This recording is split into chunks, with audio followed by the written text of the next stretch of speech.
Hello everyone, welcome and welcome back to the channel. Welcome to Trishul series for CAFM. यार इस series को अब तक इतना प्यार देने के लिए thank you so very much. आज की प्रायोरिटी इज़ वेरी क्लियर. आज अपन कैपिटल स्ट्रक्चर इस चैप्टर को स्टार्ट करके अच्छे से इसके क्वेश्चंस की प्रैक्टिस करेंगे, इसको कॉन्सेप्चुअली समझेंगे and once and for all 100% इसको ख़त्म करके डन एंड डस्टेड कर देंगे. यार इस चैप्टर में वैसे तो कुछ खास डिफ़िकल्टीज होनी नहीं चाहिए, बट द ओनली थिंग इस चैप्टर में बहुत सारे कॉन्सेप्ट्स हैं. Net income approach, net operating income approach, traditional approach, हमारे मडोगनी साहब का approach, EBITDA analysis and then इसमें आगे जाकर हम लोग फाइनेंशियल रेशियोज, ऑपरेटिंग रेशियोज अपन बहुत कुछ पढ़ने वाले हैं. द ओनली थिंग इज यहाँ पर again like the last chapter, यहाँ पर खिचड़ी बनने के काफ़ी सारे चांसेस होते हैं. यहाँ पर कॉन्सेप्ट्स की खिचड़ी बनने के बहुत चांसेस होते हैं, but at the very same time chapter बहुत ही इंटरेस्टिंग, बहुत ही स्कोरिंग एंड 100% वैल्यू पैक्ड है. तो स्टार्ट करते हैं.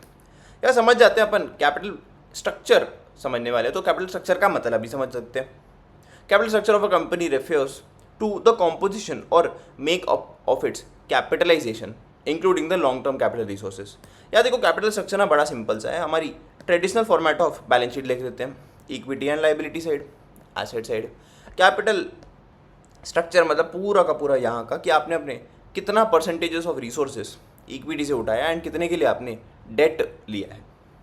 यही रिसोर्सेज आगे जाकर आपके कैपिटल एसेट्स बनाएंगे एंड एसेट्स ही आपको आपके रेवेन्यू लाकर हमारे रिजर्व्स एंड सरप्लस में ऐड हो जाएंगे. तो this chapter is specially important because every company चाहेगी कि यार उनका कैपिटल स्ट्रक्चर सबसे कम कॉस्टली होना चाहिए, जो कि हमने कैपिटल बजटिंग में देखा भी था कि हर एक कंपनी का दिल होता है कि यार देखो जितना कम से कम वो कैपिटल पे अपने कॉस्ट पे करें उतना अच्छा. इस चैप्टर का भी पर्पज़ वही है कि हमको कैपिटल स्ट्रक्चर समझा पाना, ताकि हम आगे जाकर ऐसी ऐसी कंपनीज बनाएं जिनका कॉस्ट ऑफ कैपिटल सबसे कम हो सके. ठीक है. The capital structure of a company means the mix of a firm's permanent long term financing represented by debt, preferential stock and common equity shares. इन तीनों के बीच में जो मिक्स एक कंपनी यूज़ करती है, that is called as the capital structure of a company. Now the types of capital structure. या देखो horizontal, vertical and pyramid shaped and inverted pyramid shaped, ये चार मोटे मोटे टाइप के हमारे कैपिटल स्ट्रक्चर्स होते हैं. हॉरिजॉन्टल स्ट्रक्चर मतलब in a horizontal structure of a capital the firm has zero debt components in the structural mix.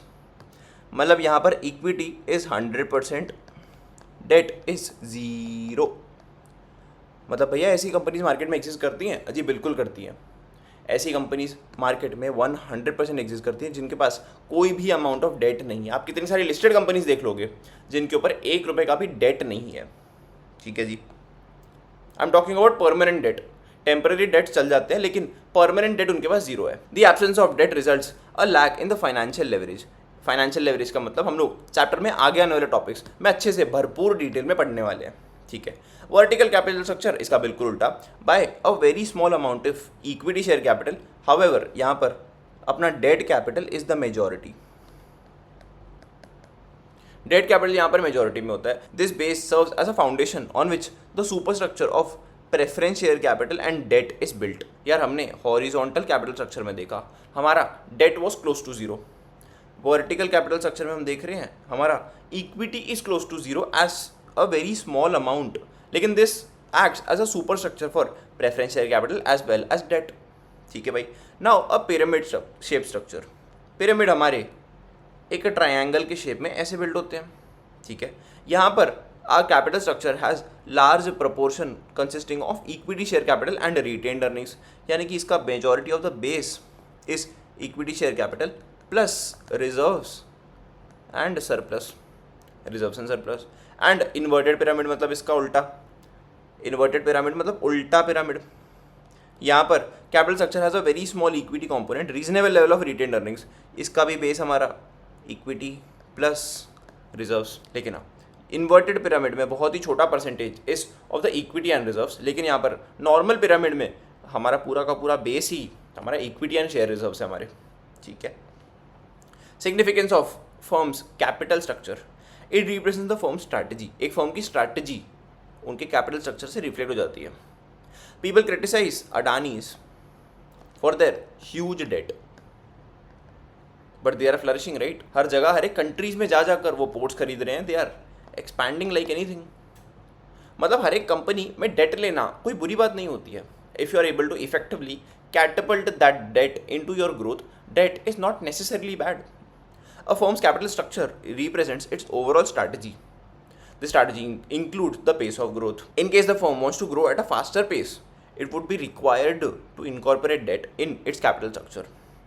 Indication of the risk profile of the firm. हाँ, डेट लेना necessarily एक बुरी चीज़ नहीं है, लेकिन हाई डेट के साथ आता है हमारा हाई फाइनेंशियल रिस्पॉन्सिबिलिटीज़. हमारी फाइनेंशियल रिस्पॉन्सिबिलिटी भी बढ़ जाती है, जो कुछ व्यूअर्स, जो कुछ इंटरप्रेटर्स और तो फाइनेंशियल इन्फॉर्मेशन को ज़्यादा रिस्की लग सकता है. It acts as a tax management school. हमने यार देखो सिंपल सी बात पढ़ी थी अपने प्रीवियस चैप्टर्स में कि इंटरेस्ट के ऊपर हमको टैक्स इफेक्ट देना पड़ता है. That is because interest as an expense जब आप पे करते हैं, you get certain tax deductions, जिसकी वजह से आपका टैक्स का एक्सपेंस कम होता है. That is effectively a tax management tool. जब आप अपने शेयर होल्डर्स को डिविडेंड देते हैं, you get no tax deduction. But अगर आप अपने इंटरेस्ट पेमेंट करते हैं तो यू गेट टैक्स डिडक्शन. तो यार अगर एक कंपनी के पास चॉइस आ जाए कि या तो तुम डिविडेंड पे करो या तो तुम इंटरेस्ट पे करो, they always prefer interest because उसके ऊपर एक टैक्स डिडक्शन मिल जाती है. It helps brighten the image of the firm. A firm can build a retained earnings component of the capital structure by using equity share capital at a premium to spread out the base to smaller investors.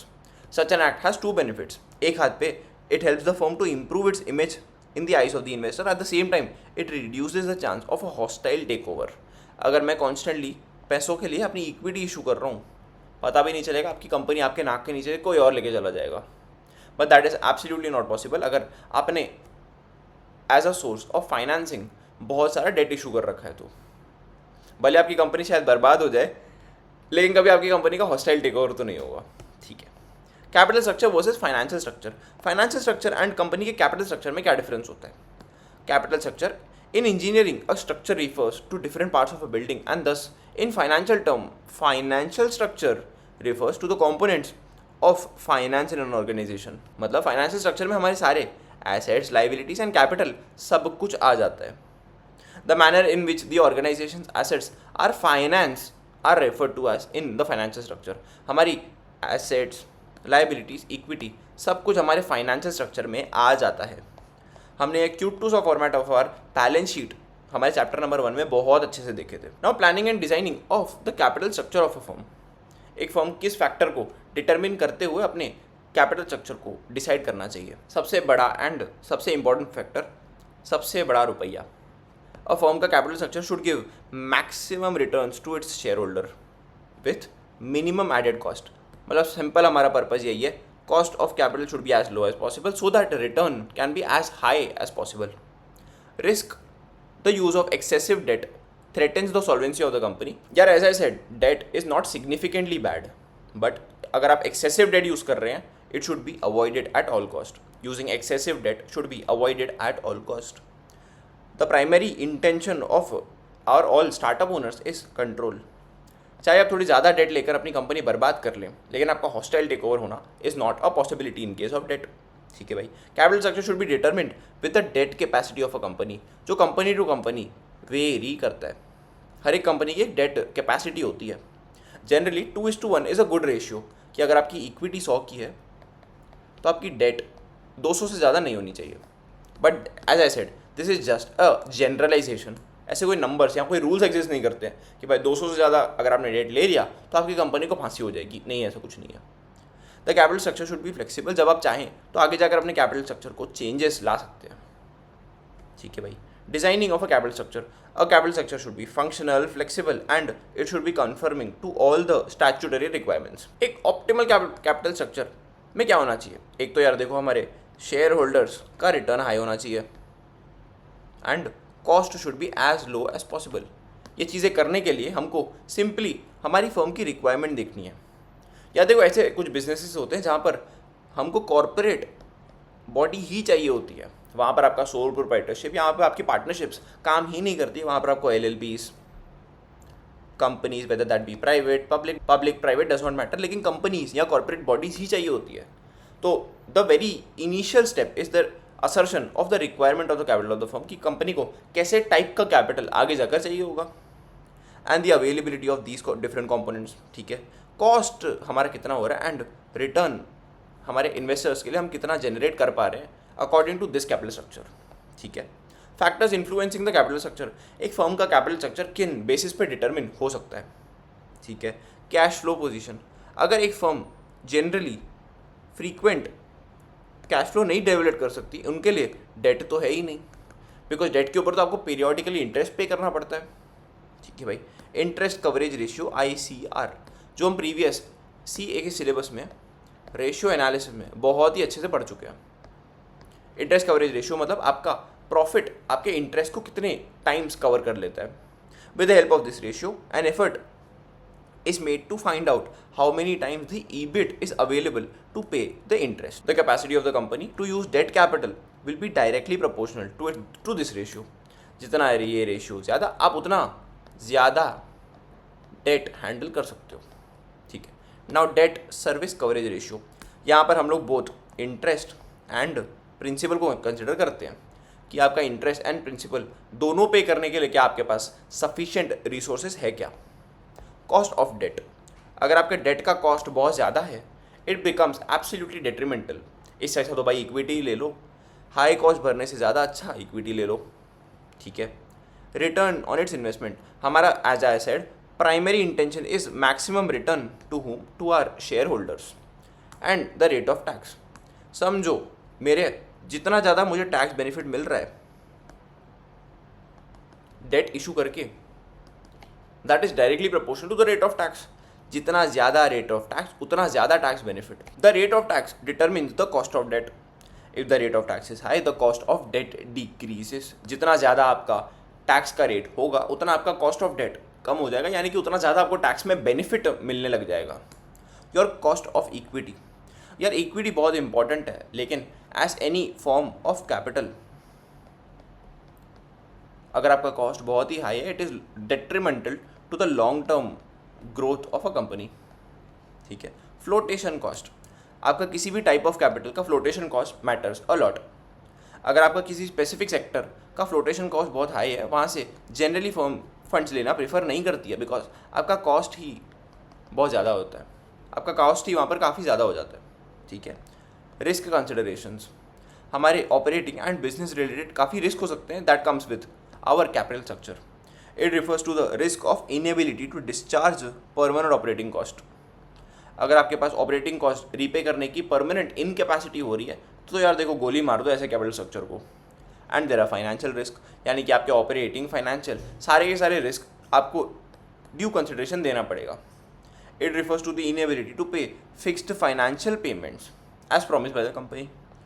Flexibility and control are two of the other examples. जो एक तो आपकी company में there should be sufficient flexibility कि अगर आगे जाकर आप अपनी मिस्टेक्स को रेक्टिफाई करने के लिए if you want to change your capital structure you can. It should be compliant with the regulatory framework. हमारी स्टॉक मार्केट पे लिस्टिंग की जो कंडीशंस होती है हमारे कैपिटल स्ट्रक्चर उसके अग्रीमेंट में होना ही चाहिए, हमारे regulatory framework and stock market की कंडीशंस को। Capital structure of other companies, देखो यार खुद गलती करने से बेटर है दूसरे की गलतियां देखकर सीख जाना और उन गलतियों को ना दोहराना। अगर आपके किसी कॉम्पिटिटर ने कोई सर्टेन स्पेसिफिक टाइप का शेयर होल्डिंग मिक्स फॉलो कर रखा है, तो देखो बुद्धि तो उस पर भी है, तो एक काम करो उनका भी अपने कॉम्पिटिटर्स के कैपिटल स्ट्रक्चर पे भी नज़र रखो कि वो किस रेशियो में अपनी इक्विटी एंड डेट को डिस्ट्रीब्यूट कर देते हैं। यार हमारे कैपिटल स्ट्रक्चर में 4 theories are very very prominent: net income approach, net operating income approach, traditional approach and Modigliani approach, जिसमें हम डिविडेंड डिसीजंस में भी बहुत इसको पढ़ते हैं। डिविडेंड डिसीजन में भी हम MM अप्रोच को पढ़ते हैं, हमारे मोडी जिलियानी अप्रोच। या देखो नेट इनकम अप्रोच बहुत ही सिंपल सा है। हमको according to this approach there is a relationship between the capital structure and the value of the firm. हमारी जो VOF वैल्यू ऑफ फर्म होती है that is determined by value of equity plus value of debt. And जाहिर सी बात है हमारे value of firm is determined by the capital structure. Thus a firm can affects its value by increasing और decreasing the debt proportional in the overall financial mix. यार लेकिन ये approach आता है कुछ अजम्पशंस के साथ कि डेट हमारी चीपर है एज कम्पेयर टू इक्विटी, ठीक है। Both cost of debt and cost of equity are constant an increase in financial leverage, यानी कि अगर आप ज़्यादा लोन ले रहे हैं, this does not affect the risk perception of the investors, and market में टैक्सेस नहीं है। ये एक अजम्पशन की वजह से यार इस थियरी को बहुत ज़्यादा डिस्क्रेडिट किया जाता है, बिकॉज ऐसी मार्केट जहाँ पर टैक्सेस ही एग्जिस्ट नहीं करते, ये थोड़ी रफ अजम्पशन हो जाती है। ठीक है, हमारी कॉस्ट ऑफ ऑपरेशन क्या होती है?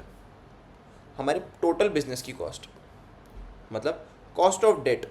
If your debt is 60% debt and equity is 40%, जाहिर सी बात है your cost of debt is 10% and cost of equity is 15%। So KO यानी कि cost of capital is how much? यार हमने COC वाले इसमें तो देखा था बिल्कुल से, इक्विटी का 15% into 40%, your proportion of equity plus 10 into 60%। ठीक है, इसका answer is our cost of capital. ये हमने कॉस्ट ऑफ कैपिटल के चैप्टर में देख रखी थी। ये फॉर्मूला हमको वेरी सिंपली ग्राफ के थ्रू बताता है कि यार देखो, cost of debt and cost of equity is same only. आपका cost of equity and cost of debt एक सेम पैरेलल लाइन में जाने चाहिए, मतलब आपकी कॉस्ट ऑफ डेट ना बढ़ रही है ना घट रही है। Similar for your cost of equity. लेकिन जैसे जैसे आपकी डिग्री ऑफ लेवरेज बढ़ती है, यानी कि आप जैसे जैसे हायर अमाउंट्स ऑफ डेट्स लेते जाते हैं, आपका टोटल कॉस्ट ऑफ कैपिटल कम होता जाता है। आपका टोटल कॉस्ट ऑफ कैपिटल कम होता जाता है। यार इस चैप्टर में ना आपको फ्रीक्वेंटली टर्म आएगा, योर लेवरेज हैज़ इंक्रीज्ड, यानी कि your debt is going up. Degree of leverage अगर आपकी बढ़ रही है, मतलब आप अपनी डेट को बढ़ा रहे हैं।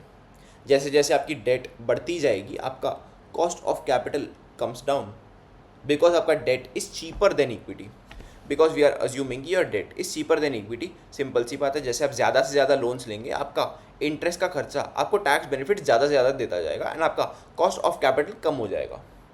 Very very very simple. And यार इसी चीज़ को प्रूव करने के लिए यहाँ पर एक क्यूट टू सा एग्जाम्पल भी दे रखा है। समझो हमारे फर्म का कैपिटल दोनों में 2 लाख है, लेकिन केस सिनेरियो ए में हमारे पास 2 लाख पूरा का पूरा इक्विटी है। सिनेरियो बी में हमारा 50 to 50 यानी कि 1:1 में डेट एंड इक्विटी में डिवाइडेड है। Cost of debt is 8% and cost of equity is 12%, with an EBIT in earnings before interest and taxes. Earnings before interest and taxes हमारी 50,000 respectively, लेकिन 1 लाख के ऊपर हमको 8% कॉस्ट भी तो देना पड़ेगा, सो 8,000 लेस कर दो। Earnings before taxes we get 50,000 and 42,000 respectively. हाँ, लेकिन यहाँ पर टैक्स की रेट दी नहीं गई है, तो we are assuming tax at 0%। We are assuming tax at 0%। तो ठीक है, earnings attributable to equity shares, मतलब अर्निंग्स आफ्टर टैक्स। अभी इसी फॉर्मूला में हम लोग कॉस्ट ऑफ इक्विटी का फॉर्मूला यूज कर सकते हैं। कॉस्ट ऑफ इक्विटी हमने देखा था, earnings available to equity shares upon market value of equity shares. Equity shares की कॉस्ट कितनी है? 12। Earnings attributable to equity shares हमारी 50,000 है। 50,000 divided by market value of equity. डाल दो भाई इस फॉर्मूला में हमारी data. 50,000 divided by 12% we get 4,16,666। ठीक है भाई, मार्केट वैल्यू ऑफ इक्विटी मेरी आती है 4,16,666। वैसे 42,000 डिवाइडेड बाय 12 करूँ अगर मैं, 42,000 डिवाइडेड बाय 12% आई गेट 3,50,000। इसमें मैं market value of debt add कर दूँ तो मेरी क्या आ जाएगी? वैल्यू ऑफ फर्म आ जाएगी। That comes out to be 4,50,000। लेकिन बिकॉज यहाँ पर वैल्यू ऑफ डेट मेरी 0 है, यहाँ पर डेट का कॉन्सेप्ट तो है ही नहीं इन सिनेरियो ए, तो value of equity 4,16,666 is the value of my firm. ठीक है, लेकिन सिनेरियो बी में मेरी value of firm has increased only by me using a little bit of debt. मैंने थोड़ी बहुत डेट ले ली अपने इक्विटी शेयर के साथ साथ, and that increased my value of firm. यार देखो, इस चैप्टर में ना one of the more important terms is net operating income. हमें now we are starting with illustration 1। यहाँ पर net operating income for this chapter means EBIT, earnings before interest and tax. ठीक है, super manufacturing company expects to earn an EBIT of 1,50,000। ठीक है भाई, company has 6 lakh rupees का 8% debentures issued, cost of equity share capital is 10%। Very simple. तो एक काम करो, 1,50,000 की ईबिट ले लो, उसमें से 6 लाख इंटू 8% वी हैव 48,000। ये इंटरेस्ट लेस कर दो, वी हैव 1,02,000 की earnings available to equity share capital. Because यहाँ पर भी टैक्स का रेट हमको नहीं दिया है, तो वील अज्यूम इट एज 0। ठीक है भाई, हमारे 1,02,000 डिवाइडेड बाय 10% वी गेट 10,20,000, उसमें हमारे डेट की वैल्यू, हमको वैल्यू ऑफ इक्विटी कैसे आई, हमने 1,02,000 डिवाइडेड बाई 10% किया।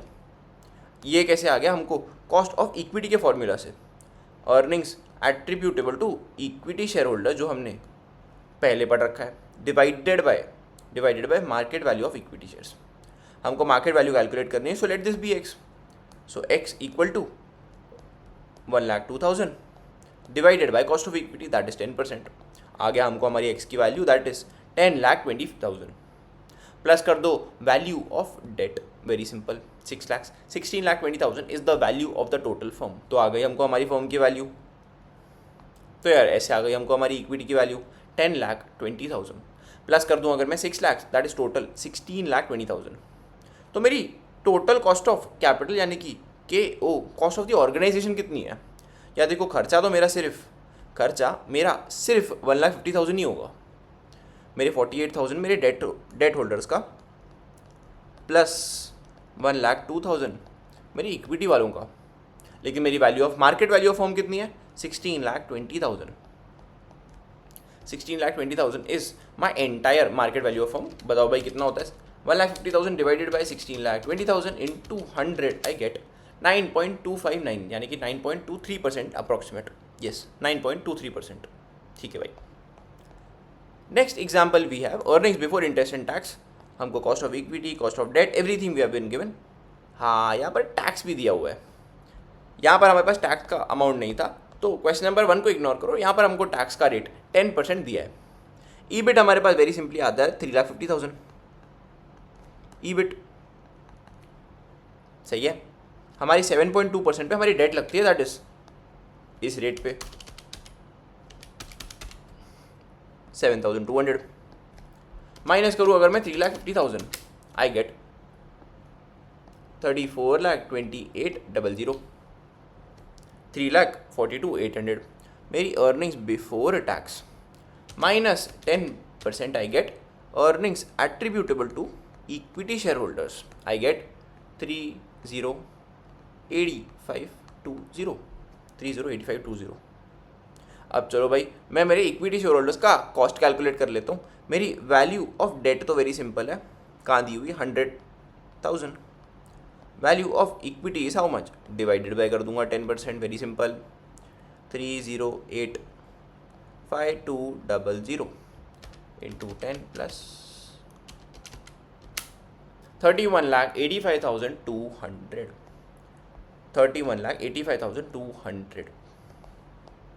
Now coming to illustration number 3। Illustration number 1 तो वैसे भी उसमें कुछ खास था ही नहीं। इलस्ट्रेशन नंबर 2 में ओनली डिफरेंस हुआ यहाँ पर rate of tax is 10%, that is the only difference. था तो ये भी वैसे भी टाइम पास समी, ठीक है। Calculate the value of the firm with the given figures, assume that the proportion of debt increases from 300,000 to 400,000 and everything else remains the same. What will be the value of the company? ठीक है। Earnings before debt and interest, ठीक है। EBIT we have $100,000। यहाँ पर solution is in $। Bonds part हमारा debt कितने का है, 3 लाख का है, जिसके ऊपर कॉस्ट इज 10%। ईबिट हमारे पास 1 लाख है, माइनस कर दो 30,000, 70,000 आ गया। इसमें से टैक्स की रेट दी है क्या, नहीं। Earnings attributable to equity shares is 70,000, ठीक है। तो मेरी value of equity is how much, 70,000 divided by 14%, 5 lakh I get. तो मेरी वैल्यू ऑफ फर्म कितनी है, वेरी सिंपल, इसके अंदर 3 लाख ऐड कर दो, टोटल मिला के 8 लाख। टोटल मिला के मेरी 8 लाख, एक जीरो कम हो गया, हाँ ठीक है, 8 लाख मेरी टोटल मिला के वैल्यू ऑफ फर्म आ जाती है। अब मेरे को क्या बोला है, इसी मिक्स में से assume that the proportion of debt increases from 3 lakhs to 4 lakhs, ठीक है। तो मेरा सिंपल डिफरेंस यहाँ ही लिख देता हूँ मैं, 100,000 माइनस में करूँगा 40,000, क्योंकि 4 लाख की डेट के ऊपर मेरा 10% rate of interest is 40,000, 60,000 is my earnings attributable to equity share capital.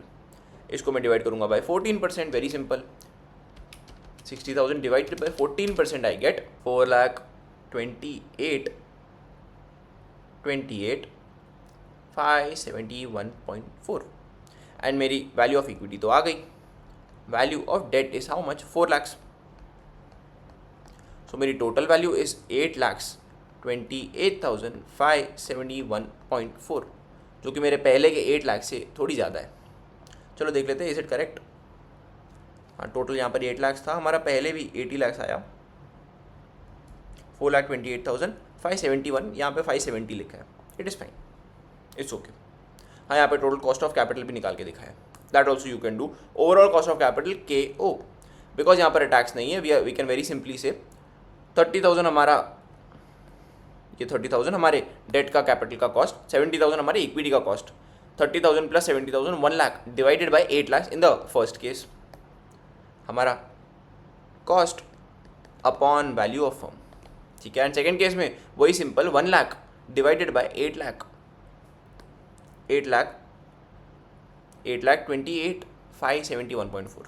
Very simple. या the next method is net operating income approach. या net operating income approach is the opposite to the net income approach. Yeah, according to net operating income approach, market value of the firm depends on the operating profit or EBIT और the overall cost of the capital. यार हमने net income approach में पढ़ा था कि हमारा firm का capital structure has an impact on the value of the firm.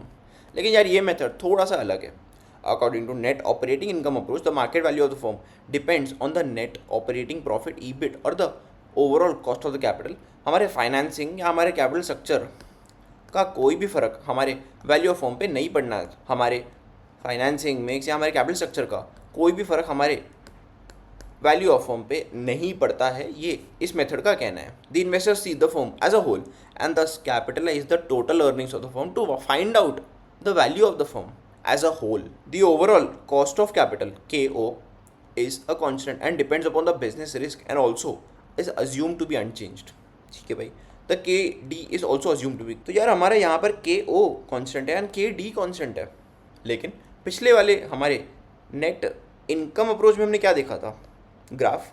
हमारा यहाँ पर कॉस्ट ऑफ इक्विटी KE हमारा कांस्टेंट था एंड KD भी हमारा कांस्टेंट था. लेकिन हमारा KO was falling down as our leverage increases. लेकिन यार यहाँ पर तो उल्टा ही बोल रहा है. यहाँ पर तो कहता है देखो यार, एक फर्म के जो ओनर्स होते हैं दे थिंक यार cost of debt is a constant, cost of the owners यानी कि cost of capital is also a constant. तो यहाँ पर आपका cost of equity is going up. समझते हैं कैसे? With an increase in leverage. यार देखो यहाँ का हमारा थिंकिंग, हाँ यहाँ पर भी वी अज्यूम कि there are no taxes. The use of more and more debt in the capital structure increases the risk and that is why the cost of equity is going up. अगर हमारा firm का total capital, लेकिन हाँ यहाँ पर एक assumption तो हमारी सेम है कि cost of debt is cheaper than cost of equity. हम लोग समझते हैं कि जैसे जैसे हम लोग डेट बढ़ाते हैं, हमारा डेट यानी कि हमारी लेवरेज इंक्रीज होती है, हमारा रिस्क बढ़ता जाता है. एंड इसके लिए हमारे इक्विटी शेयर होल्डर्स सिंपल एक बात बोलते हैं, हम लोग ज़्यादा रिस्क ले रहे हैं ना. हम लोग जितना रिस्क यहाँ ले रहे थे इस पॉइंट पे we are taking more risk. Simple बात है, मोर रिस्क मोर रिवॉर्ड. हमको ज़्यादा रिटर्न चाहिए and that make sense also. लेकिन इतने ही प्रपोर्शन में ज़्यादा लेते हैं सो दैट उनका cost of the entire organisation, अपना cost of capital remains a constant. मतलब इस मेथड का बड़ा सिंपल है. Cost of equity is going up with the increase in leverage. Cost of debt as well as overall cost of the firm is a constant. लेकिन यहाँ पर हमारा उल्टा था. इसके पहले वाले मेथड में नेट इनकम अप्रोच में हमारा पूरा का पूरा पर्सपेक्टिव ही अलग था. कॉस्ट ऑफ इक्विटी सेम है, कॉस्ट ऑफ डेट भी सेम है, cost of the organisation KO is going down with an increase in leverage. ठीक है भाई, चलो अब इसके भी कुछ प्रॉब्लम्स देख लेते हैं. इसके भी अपन कुछ प्रॉब्लम्स देख लेते हैं. अगेन वही सेम हमारा क्यूट सा एग्जांपल. 2 लाख का कैपिटल है यहाँ पर, लेकिन 1 लाख में डिस्ट्रीब्यूटेड है. हमारे डेट एंड इक्विटी में हमारी नेट ऑपरेटिंग इनकम इज़ 50,000. मतलब के सिनेरियो 1 में तो this is the itself the earnings attributable to equity share capital. इसी को डिवाइड बाई 10 कर दो, that is our cost of equity. We get 5 lakh. हमारा value of equity here is 5 lakh. हमारा टोटल वैल्यू ऑफ फर्म भी यहाँ पर 5 लाख ही है. नाउ यार देखो सिनेरियो बी में हमारी नेट ऑपरेटिंग इनकम इस 50,000, यानी कि हमारी ईबिट इस 50 के। हमने यहाँ पर देखा था हमारी net income, net operating income हमारी सिंपल सा होता है, हमारा EBIT is our net operating income. Net operating income पढ़ के घबराइए मत, ये हमारा क्यूट सा ईबिट ही है, बस इसका अलग सा थोड़ा सा नामकरण करके इसका नेट ऑपरेटिंग इनकम ये नाम पड़ा। लेकिन यहाँ पर सिनेरियो बी में भी we are still capitalising EBIT only, because ये मेथड मानता है कि हमारी ईबिट से ज़्यादा फर्क पड़ता है, हमारी earnings after tax should not be a factor. our earnings after tax should not be a factor to our capitalization, so we directly capitalize our EBIT only। EBIT को अगर मैं cost of equity से अगर मैं EBIT को मैं 50,000 divided by 10% if I do, I get 5 lakhs, जिसमें से if I reduce my cost of debt I get 4 lakhs, that is my value of equity। लेकिन मेरा value of firm इधर भी 5 lakhs ही है, यहाँ पर भी मेरा सिनेरियो बी में मेरा वैल्यू ऑफ इक्विटी सेम है, लेकिन सिनेरियो बी में मेरा सिर्फ वैल्यू ऑफ इक्विटी 1 लाख से लेस हुआ है, मेरा वैल्यू ऑफ फर्म अभी भी सेम ही है 5 लाख्स। मतलब ये मेथड एक सिंपल बात बोलता है, वैल्यू ऑफ फर्म कैलकुलेट करनी है तुमको वैल्यू ऑफ फर्म कैलकुलेट करनी है ना, नेट ऑपरेटिंग इनकम यानी कि अपना ईबिट ले लो एंड डिवाइड करो उसको बाय WACC, जो अपन बहुत बार अच्छे से देख चुके हैं। WACC मतलब अपना weighted average cost of capital, अपना कॉस्ट ऑफ कैपिटल की बात कर रहा है, या तो उसको KO भी ले सकते हो, आप उसको KO भी ले सकते हो। चलो भाई हमारा दूसरा एग्जांपल ले लेते हैं। Bliss Limited has an EBIT, अपना net operating income of 4 lakhs, ठीक है, which belongs to a risk class of 10%, यानी कि अपना overall cost of capital KO is 10%। What is the value of the equity capital if it employs 5% debt, यानी कि अपना rate of interest is 5%, ठीक है भाई, टू द एक्सटेंट ऑफ 30%, 40% और 50% of the total capital 20 lakhs। और total capital is 20 lakhs, जिसमें से अगर 30% मैं निकालूँ इट इज़ 6 lakhs का डेट, 40% इज 8 lakhs का डेट एंड 10 lakhs का डेट, ठीक है। वैल्यू ऑफ डेट मैंने लिख दिया 6 lakhs, 8 lakhs and 10 lakhs। Simple अगर मैं वैल्यू ऑफ फर्म की बात करूँ, मेरा simple EBIT divided by cost of entire cost of capital, simple मेरा 40 lakhs वैल्यू ऑफ फर्म आ जाता है, 4 lakhs divided by 10, very very very simply put. इसमें से वैल्यू ऑफ फर्म में से if I reduce my value of debt, मेरा value of firm very simply मैंने लेक्चर के स्टार्ट में बताया था, value of equity plus value of debt. Simple अगर मेरे को value of equity find out करना है, वैल्यू ऑफ डेट को वैल्यू ऑफ फर्म में से लेस कर दो, मिल जाएगा। वैल्यू ऑफ इक्विटी मिल गया, अगर मेरे को कॉस्ट ऑफ इक्विटी निकालना है वो तो हमने पहले ही देख रखा था, cost of equity is earnings attributable to equity share capital divided by value of equity, या तो आप यहाँ पर मार्केट वैल्यू भी यूज़ कर सकते हो। सिंपल डाल दो भाई, यहाँ पर हमारे 4 लाख में से, यहाँ पर हमारे 4 लाख में से हमारा टोटल डेट कितना है, total debt is 6 lakhs, 6 lakhs into 5% we get 30,000, minus करेंगे हम हमारे 4 लाख के ईबिट में से 3,70,000 divided bye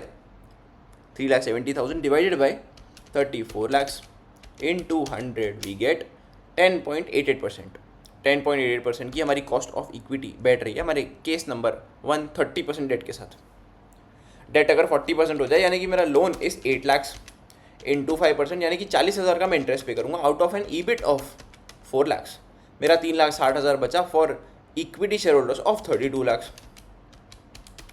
11.25 is my cost of equity, 11.25 is my cost of equity. And alternatively अगर 10 लाख के ऊपर मैं 5% पे रेट ऑफ इंटरेस्ट भरूंगा तो इट इज़ 50,000 डिवाइडेड बाय मैं करूं very simply 30 lakhs into 100 I gate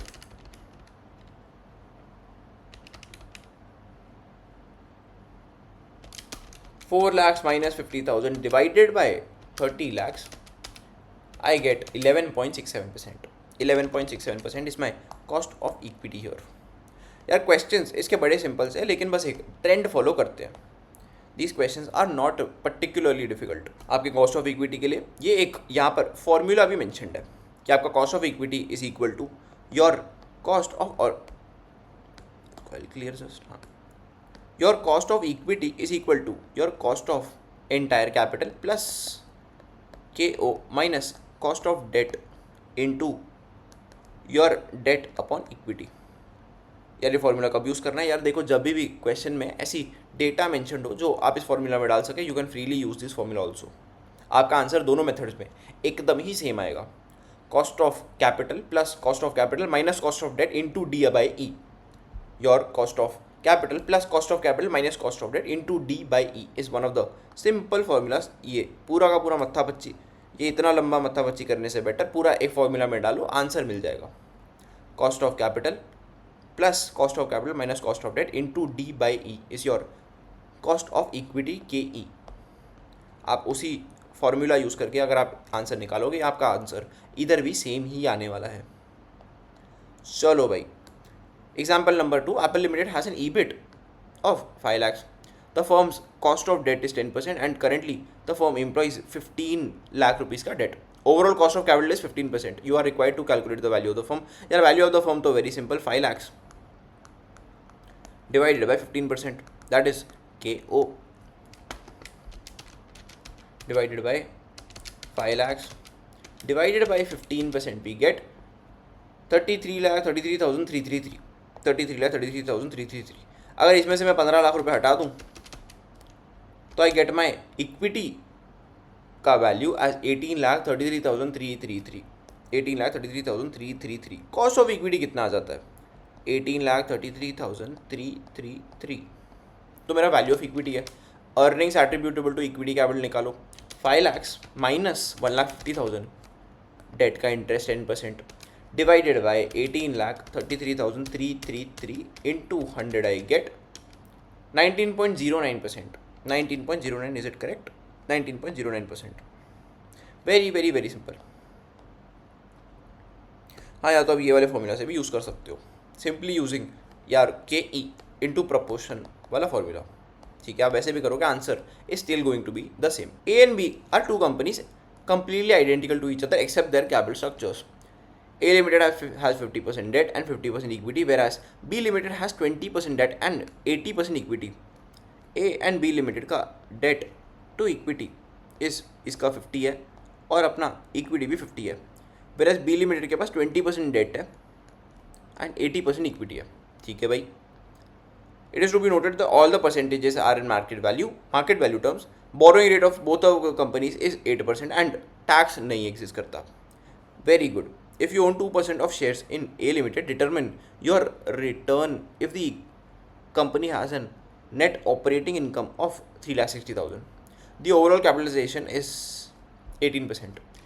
यहाँ पर ही अपना solution हो जाता है, 3,60,000 divided by KO, that is of 18%. तो पहला अब तो अपना वेरी सिंपली आ गया, 3,60,000 divided by 18%, how much we get? 20 lakhs. 20 lakhs we get. इसमें से 2% हमारे भाई साहब ओन करते हैं। Determine your return if the company, यानी कि आपको जेब में पैसा आ कितना आ रहा है, आपको रिटर्न कितना आ रहा है। तो वेरी सिंपल, 3,60,000 माइनस करेंगे हम लोग हमारे डेट के ऊपर का इंटरेस्ट। डेट के ऊपर का इंटरेस्ट हम लोग लेस कर देंगे। हमारा डेट है कितना, यहाँ पर सिंपली दिया है 50% दिया है। हमारा value of firm is 20 lakhs, तो वैल्यू ऑफ डेट कितना होगा? अजी 10 lakhs, अजी 10 lakhs होगा। 10 lakhs का 8% आई गेट इस 80,000, माइनस करेंगे 80,000 को हम 3,60,000 से, दैट गेट्स अस 2,80,000। 2,80,000 तो हमारे सारे इक्विटी वालों का पैसा है, इनटू 2% वी गेट 5,600 हमारे अर्निंग्स ऑन 2% शेयर, यानी कि हमारा रिटर्न ऑन द कंपनी के शेयर्स इज 5,600। Our shares का return is 5,600. What is the implied rate of return on the equity? What is the implied rate of return on the equity? 5,600 हमने देखा कि 2% वालों का हिस्सा है, that means 2,80,000 हमारा सबका हिस्सा है। डिवाइडेड बाय मैं कर दूँ 10 lakhs, that is the value of equity in 2,80,000 divided by 10 lakhs into 100, I get 28%. 28% is my return on equity. अभी B Limited has the same net operating income as A. Determine the implied return on equity of B Limited. तो यार B Limited की market value of firm कितनी है? अरे very simple, सब कुछ जब तक ये नहीं हटाते, हाँ ठीक है ये रहने दो। तो यार भैया लेकिन B Limited की मार्केट वैल्यू क्या है? यार देखो A and B limited are all identical, मतलब बी लिमिटेड की भी market value is 20 lakhs only, 20 lakhs ही है, लेकिन जिसमें से लोन के पैसे कितने हैं 20%, वेरी सिंपल, 4 लाख रुपए लोन के हैं, 16 लाख रुपए मेरे खुद के हैं, तो 3,60,000 ईबिट, 3,60,000 मेरा ईबिट, 20 यानी कि 4 लाख के ऊपर इंटू 8% 32,000 का मेरे को इंटरेस्ट पे करना है, 3,60,000 माइनस 32,000, 3,28,000 आता है मुझे, 3,28,000 earnings attributable to equity shares divided by if I do 16 lakhs into 100 I get 20.5%. 20.5% is the return on equity I am getting. 20.5%. पहले कितना था 28 था, अब घट के 20.5 हो चुका है। मतलब जैसे जैसे मेरा कैपिटल में इक्विटी की प्रोपोर्शन बढ़ती है, मेरी रिटर्न ऑन इक्विटी इस कंपनी में कम होती जा रही है, एज मेरी percentage of equity share capital is increasing from my entire capital structure का mix, my return on equity is constantly falling. Now the traditional approach, या ट्रेडिशनल अप्रोच बोलता है गोली मारो अपने net income and net operating income approach को, ये बहुत एक्सट्रीम है, ये चीज़ हमारे दोनों के दोनों ये approaches are too unrealistic for real life. गोली मारो अपने सारे कॉम्प्लिकेटेड चीज़ों को, हमारा पर्पस ऑफ कैपिटल स्ट्रक्चर पढ़ने का is very very very simple. यहाँ पर अपना overall cost of capital should B minimum and the market value should be maximum. तो भाड़ में क्या हमारा net operating income, net income सब कुछ क्या भाड़ में, हमारा सिंपल सी बात है, अपना cost of the firm should be the lowest, cost of capital should be the minimum and the value of the firm, अपना value of firm should be highest and KO our cost of capital should be as low as possible at as minimum as possible। यहाँ पर एक ये method सबसे realistic है। The rate of interest on debt remains constant for a certain period, लेकिन जैसे जैसे हमारी डेट बढ़ती है leverage increases and our cost of debt also increases, our cost of debt also increases. यार हमारे डेट वाले भी तो रिस्क ले रहे हैं, जैसे जैसे हम लोग हमारे लोन्स बढ़ाएंगे वो अपनी कॉस्ट भी तो बढ़ाते जाएंगे, so our cost of debt also increases with the increase in leverage। मतलब ये फॉर्मूला हमको सिंपल सा बात बताता है, या तो मेरी डेट वाले बंदे भी तो हम पे रिस्क ले रहे हैं, तो इनिशियली हमारी डेट थोड़ी नॉर्मल सी होगी, लेकिन उसके बाद उसका खर्चा बढ़ना चालू हो जाएगा। जैसे जैसे हम हमारी डेट को ज़्यादा ज़्यादा कर देंगे, हमारा खर्चा बढ़ना चालू हो जाएगा। इस पॉइंट ऑफ टाइम पर हमारे इक्विटी शेयर कैपिटल वाले क्या करेंगे, ये हमारा KD, या देखो इक्विटी वाले ने एक काम करेंगे, धीरे धीरे सबने एक्सपेक्टेशन बढ़ाएंगे कि आज अगर कंपनी हमको 10% दे रही है, कल वो 11 देंगे, लेकिन फिर वो भी देखेंगे कि भाई यार डेट वाले भी तो अपना इंटरेस्ट बढ़ा रहे हैं, तो वो सोचेंगे अरे शिट फाइनेंशियल लेवरेज रिस्क, वो एक हायर रेट पे अपने KE को बढ़ाने की बात करेंगे, वो एक हायर रेट पे अपने KE को इंक्रीज़ करने की बातें करेंगे, वो एक higher return at a faster rate मांगेंगे, they will ask for a higher rate of return at a faster rate. इसकी वजह से हमारा कॉस्ट ऑफ कैपिटल क्या होगा, हमारा कॉस्ट ऑफ कैपिटल भी बढ़ता ही जाएगा, हमारा KO विल ऑल्सो इंक्रीज, अपना कुछ भी कांस्टेंट नहीं रहने वाला। यहाँ पर वही चीज़ दी है कि हमारा डेट धीरे धीरे अप ही जाएगा with an increase in our debt का, डेट लेवरेज जैसी हमारी इंक्रीज होगी, हमारा कॉस्ट ऑफ डेट भी इंक्रीज होगा आफ्टर सर्टेन पॉइंट। हमने पहले भी देखा था जैसे जैसे हमारा प्रपोर्शन ऑफ डेट इंक्रीज होता है, हमारा इनिशियली वेटेड एवरेज कॉस्ट कम होता जाएगा कैपिटल का, और weighted average cost of capital would initially go down, ठीक है, लेकिन जैसे जैसे इक्विटी वाले अपना रिटर्न बढ़ाते जाएंगे एट एन इंक्रीजिंग रेट, हमारा कॉस्ट ऑफ कैपिटल दोबारा से इंक्रीज हो जाएगा। तो हमारा weighted average cost of capital हल्का सा से बेल शेप में जाएगा, पहले इनिशियली कम होगा लेकिन बाद में बढ़ भी जाएगा, इनिशियली वो कम होगा लेकिन बाद में जाके बढ़ भी जाएगा। तो हमारा ऑप्टिमल रेंज क्या है, ये यहाँ पर हमारा कॉस्ट ऑफ कैपिटल का जो बेल कर्व है इज़ एट द लोएस्ट, ये point is at the lowest, उसी पे अपना कॉस्ट ऑफ कैपिटल रखो भाई, ये मेरा कॉस्ट ऑफ कैपिटल है, ये मेरी पॉइंट ऑफ है जहाँ पर मेरा सबसे लो है, तो इस लाइन पे ही अपना, तो इस लाइन पे ही अपना कॉस्ट ऑफ कैपिटल रख दो। यहाँ पर अपना खर्चा सबसे कम होने वाला है, यहाँ पर हमारा खर्चा सबसे ज़्यादा कम होने वाला है। लेकिन देखो आपके लिए सबसे बेस्ट चीज़, इसके ऊपर कोई क्वेश्चन बन ही नहीं सकता, इसके ऊपर कोई question examination point of view से बन ही नहीं सकता, इसके ऊपर कोई question examination point of view से नहीं बन सकता है। इसी चीज़ को एक्सप्लेन करते हुए हमारे पास एक ये ग्राफ दिया हुआ है, समझते हैं। समझो अगर मेरी पूरी की पूरी इन्वेस्टमेंट मेरे डेट में नहीं है, मेरी एंटायर परसेंटेज ऑफ इक्विटी यानी कि 100% इक्विटी में है। कॉस्ट ऑफ इक्विटी मेरी 12% है, तो 12% इंटू 1 आई गेट 12%। पूरा का मेरा cost of capital is 12। Very simple. अब जैसे जैसे मैं मेरी धीरे धीरे डेट बढ़ाऊंगा, हमने देखा था हमारा कॉस्ट ऑफ कैपिटल कम होता है टू अ सर्टन पॉइंट, फिर बढ़ भी तो जाता है। हमारे ये बेल कर्व में हमने देखा था जैसे जैसे हमारी लेवरेज बढ़ती है टू अ सर्टन पॉइंट मेरा weighted average cost of capital कम होता है, लेकिन आफ्टर दिस पॉइंट मेरा weighted average cost of capital increase भी हो जाता है, weighted average cost of capital बढ़ भी जाता है। ठीक है, समझो मैं इसी रेट को बढ़ा के 10% कर दूं, मतलब मेरी equity is currently 90%, cost of मेरी equity still 12%। 12% into 90 I get 10.8, यानी कि proportionate cost of equity is my 10.8%। अगर मैं टोटल कॉस्ट ऑफ कैपिटल निकालूं यहाँ पर, मेरे को बड़ा सिंपली आएगा, this is my cost of debt 5%। 5% into 10% यानी कि 0.5 प्लस 12% इंटू 90% 10.8, 0.5 प्लस 10.8 11.3, मेरा कॉस्ट ऑफ कैपिटल कम हो गया। ऐसे में थोड़ी और अपनी डेट की परसेंटेज 20 कर दूंगा तो मेरा कॉस्ट ऑफ कैपिटल और कम हो जाएगा टू 11।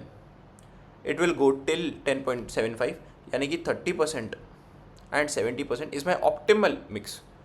70% 7:3 यानी कि इक्विटी टू डेट का रेशियो एट 7:3, मेरा weighted average cost of capital is only 10.75। And इस पॉइंट ऑफ टाइम के बाद से तो बढ़ ही रहा है, 10.8 हो गया, फिर 11.25 हो गया एंड बढ़ के 12.2 हो गया, बढ़ ही रहा है। हमको बस सिंपली क्या कैलकुलेट करना है, हमको यहाँ पर ऐसी पॉइंट ऑफ टाइम ढूंढनी है जहाँ पर हमारा weighted average cost of capital is the lowest.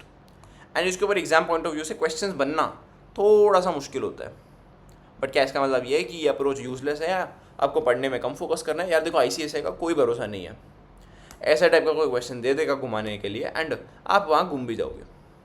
यहाँ पर हमारा बेसिक पर्पज़ है, हमको इस बेल कर्व में, ये जो हमारा बेल कर्व इस घंटे के शेप का कर्व है, यहाँ पर आपको सिंपली ऐसी पॉइंट ढूंढनी जहाँ पर हमारा weighted average cost of capital is the lowest.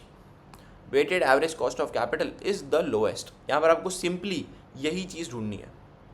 यहाँ पर कहाँ पर है ये पॉइंट? 10.75 यानी कि 30% डेट एंड 70% इक्विटी पे ये पॉइंट एग्जिस्ट करता है। अब आते हैं हम हमारे one of the most favourite Modi ji लियानी and Miller approach.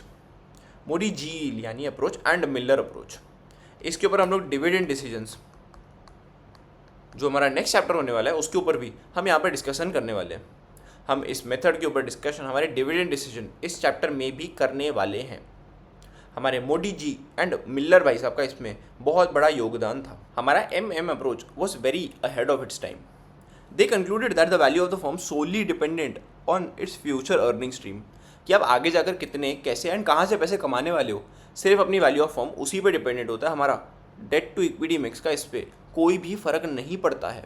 आपके एसेट्स कैसे हैं, आप उनको कैसे फाइनेंस कर रहे हैं, उस चीज़ का हमारे वैल्यू ऑफ फर्म पे कोई भी फ़र्क नहीं पड़ता है। इन paper began with a very restrictive set of assumptions including perfect capital markets, जो कि जीरो टैक्सेस बोलते हैं, एंड परफेक्ट कैपिटल मार्केट्स तो इन रियलिटी एग्जिस्ट भी नहीं करते। And then they used an arbitrage proof to demonstrate कि यार कैपिटल स्ट्रक्चर का कोई भी फर्क नहीं पड़ता है हमारे वैल्यू ऑफ फर्म पे। ठीक है, लेकिन हाँ, इनके तीन प्रोपोजिशंस थे, मतलब इनका बेस ऑफ द अजम्पशन था कि हमारे डेट टू इक्विटी के रेशियो का कोई भी फ़र्क, हमारे डेट टू इक्विटी का मिक्स हमारे वैल्यूएशन पे फ़र्क नहीं पड़ता। मतलब value of firm of a debt वाली company is equal to the value of firm of a no debt वाली कंपनी। एंड इसी को टेक्निकल लैंग्वेज में लीवर्ड एंड अनलीवर्ड बोलते हैं। जब हमने देखा था इंक्रीज इन लेवरेज, मतलब डेट है, अगर मतलब एक कंपनी अनलीवर्ड है, बिना लीवर की है, मतलब उसमें तो कोई डेट ही नहीं है।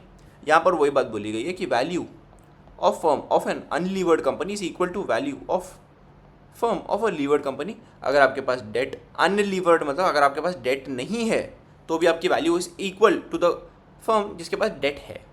एंड फॉर्मूला वही सिंपल बात है, KO एंड KO। हाँ, लेकिन यहाँ पर KO लीवर है, यहाँ पर KO अनलीवर्ड है। आपका वैल्यू दोनों में आपका आंसर सेम ही आने वाला है, आपका आंसर दोनों में एकदम सेम ही आने वाला है। यहाँ पर हमारी प्रोपोजिशन नंबर 2, हमारी assumption number 2, expected yield on equity K E is equal to K O plus a premium. हमारे इक्विटी शेयर होल्डर्स काफ़ी रिस्क लेते हैं, हमारे इक्विटी शेयर होल्डर्स काफ़ी शिद्दत से एक कंपनी में इन्वेस्ट करते हैं, उसमें अपना खून पसीने का पैसा डालते हैं। सो they expect K O our entire cost of capital plus a premium, they expect plus a premium. This premium is equal to the debt to equity ratio times the difference between KO and KD. ये सुन के थोड़ी घंटी बजी, ये सुन के थोड़ी घंटी बजी। हमने यही फॉर्मूला ऊपर देखा था, एक बार ध्यान से पढ़ते हैं, ऊपर वाला फॉर्मूला मैं पढ़वा भी दूंगा। के E is equal to K O plus a premium that is equal to debt to equity ratio times the difference between K O and K D. मतलब के E is equal to K O plus a premium, premium क्या है हमारा, difference between K O and K O minus K D times the debt to equity ratio D by E. ये formula हमने 2 minute पहले ऊपर ही पढ़ रखा था यहाँ पर। मैं इसके लिए फॉर्मूला ऊपर पढ़ाया ही नहीं कि बाबा नीचे आके एक बार ध्यान से पढ़ना ही है, यहाँ पर लेकिन दे रखा है बस, यहाँ पर बस ये फॉर्मूला हमें दे रखा है। Cost of equity is equal to K O cost of capital and the difference between K O and K D times the debt to equity ratio. ये फॉर्मूला नीचे ऑलरेडी दे रखा है, इसके लिए मैंने यहाँ पे पढ़ाना ज़रूरी नहीं समझा, लेकिन लिखा था तो मेरे को छोड़ने की दिल नहीं हुई बिकॉज यहाँ पर लिख रखा था। फिर कोई बच्चा सोचेगा कि यार पढ़ाया नहीं, फिर कोई प्रभु सोचे कि पढ़ाया नहीं हमको। ठीक है यार, illustration number 4, let's get started. Let's take an example of X and Y, they are similar in all respect except their capital structure. अपना कैपिटल एम्प्लॉयड कितना है, 10 lakh respectively. Debt to equity अच्छा ठीक है, यहाँ पर 10 लाख है, 10 लाख टोटल पूरा का पूरा डेट, पूरा का पूरा इक्विटी में, एंड वाई में हमारा 6 लाख इक्विटी में, हमारा 4 लाख डेट में है। नेट ऑपरेटिंग इनकम यानी कि हमारी ईबिट इज 1 लाख रिस्पेक्टिवली। हमारा कॉस्ट ऑफ डेट दिया है क्या, कॉस्ट ऑफ डेट दिए हैं क्या, नहीं दिए हैं, ठीक है छोड़ो। डेट इंटरेस्ट सीधा ही दे दिया 20,000, यानी कि मेरी earnings before tax become 1 lakh and 80,000। ठीक है भाई, market value of the debt यहाँ पर तो 0 है, यहाँ पर 4 लाख है, यहाँ पर 4 लाख है, यानी कि डेट की रेट 5% है, डेट की रेट इज़ 5%। इक्विटी की अर्निंग्स यहाँ पर 1 लाख एंड 80,000 रिस्पेक्टिवली, जो हमने ऊपर निकाली थी। कैपिटलाइजेशन रेट मेरी क्या होगी, in case of firm X it is 10% and firm Y के केस में 12%। सिंपल मैंने कैपिटलाइज करके वैल्यू ऑफ फर्म कितनी निकाली, 10 लाख एंड 10,66,667। ठीक है, कॉस्ट ऑफ कैपिटल मेरी 10% एंड 9.73 आ रही है, बिकॉज यहाँ पर मेरा डेट का परसेंटेज थोड़ा ज़्यादा है एंड डेट का कॉस्ट यहाँ पर कम है। जैसे जैसे डेट बढ़ती है टू अ सर्टेन पॉइंट मेरा weighted average cost of capital कम होता जाता है, हमने देख रखा है यार। लेकिन हमारे अप्रोच में तो एक बड़ी सिंपल सी हमने बात देखी थी कि हमारा कैपिटलाइजेशन का रेट चेंज ही नहीं हो सकता, हमारा total value of the firm same ही रहना चाहिए। आप समझते हैं अगर ऐसा है तो क्या फ़र्क पड़ता है, अगर ऐसा हम अज्यूम कर रहे हैं कि वैल्यू ऑफ फर्म चेंज हो रहा है तो क्या डिफरेंस क्रिएट हो रहा है इसकी वजह से। चलो समझते हैं इसमें प्रॉब्लम क्या है। समझो मैं एक शेयर होल्डर हूँ ऑफ कंपनी वाई। यार मैं एक सिंपल सी बात देखूंगा कि मुझे यहाँ पर 9.37 का रिटर्न मिल सकता है, लेकिन यहाँ पर तो मुझे 10 का रिटर्न मिलेगा। तो एक काम करूँ, यहाँ पर मैं मेरे वाई के शेयर्स बेच के मैं इन्वेस्ट कर दूंगा एक्स में। अब देखते समझो मैं 10% कैपिटल ओन करता हूँ इन वाई, 10% कैपिटल ओन करता हूँ, यानी कि 6,67,667 का मैं 10% ओन करता हूँ, मैं इसको बेच दूँ फॉर, ठीक है 10% पे ही बेच दूँगा, 66,667 मैं सेल कर दूँगा and I own 10% of the capital, I own 10% of. तो मैं एक काम करूँगा, 10% अपने कैपिटल का बेचूंगा, मैं थोड़ा मार्केट से लोन उठाऊँगा, कितना, मेरे डेट टू इक्विटी मिक्स जितना, मेरे डेट टू इक्विटी मिक्स जितना मैं लोन उठा लूँगा, यानी कि मेरे डेट का 10%, मेरे डेट का 10% 40,000, 1,66,667 एंड ये इन्वेस्ट कर दूंगा मैं यहाँ पर। तो मुझे रिटर्न कितना आएगा, सिंपल सी बात है, इस कैपिटल का 10%, जितना मैंने इन्वेस्ट किया उसका 10%, 10,667 का मुझे रेवेन्यू आएगा।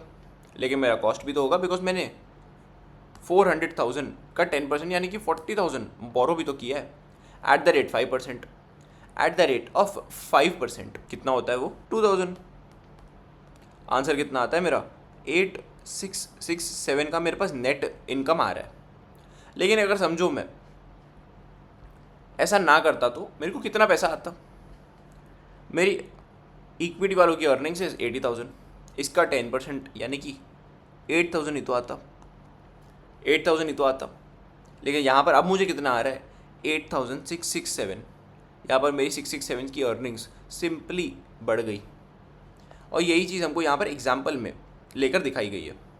यहाँ पर यही सेम चीज़ हमको एग्जाम्पल के थ्रू समझाई गई है कि अगर ऐसा हो रहा है कि दोनों वैल्यू ऑफ फर्म्स अलग अलग हैं, यहाँ पर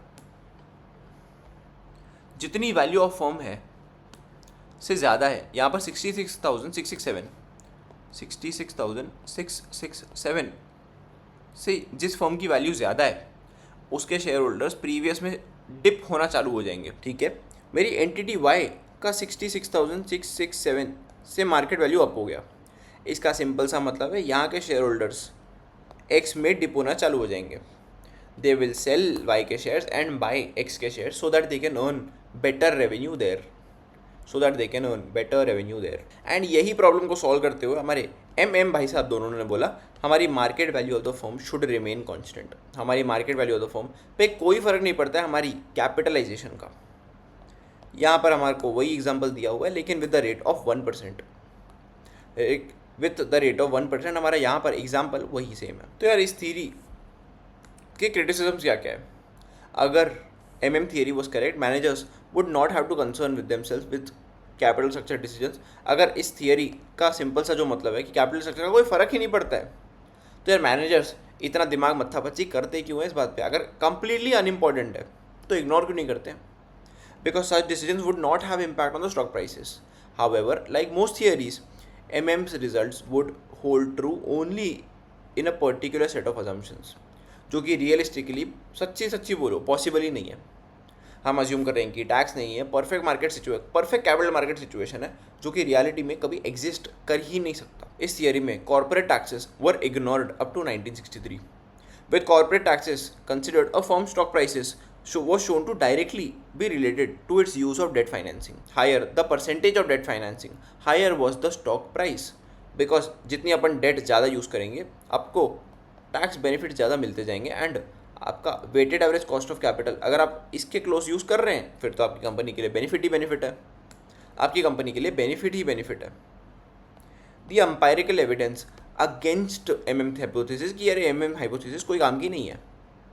चलो देखते हैं। In spite of the MM arguments, firms do not usually use anywhere close to 100% of debt financing in an attempt to modify MM approach to make it more consistent with actual behavior।